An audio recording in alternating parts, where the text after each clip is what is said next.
Hello అండి అందరికీ. ఇవాళ మన టాపిక్ వచ్చేసి పానీపూరి. పానీపూరి అంటే నచ్చని వాళ్ళు నాకు తెలిసి ఎవ్వరూ ఉండరు.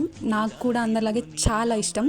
కానీ నాకెందుకో పానీపూరిలో పానీ నచ్చదు. అంటే ఆ పూరిలో కొంచెం పప్పేసి కొంచెం ఆనియన్ వేస్తే అంతే, నాకు అలానే ఇష్టం.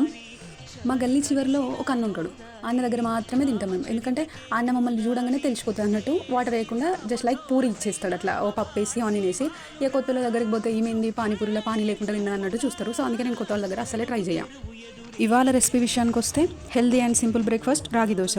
మన తాతమ్మల కాలం నుంచి తింటున్న ట్రెడిషనల్ ఫుడ్. ఇందులో ఐరన్, కాల్షియం, ఫైబర్ ఉంటాయి.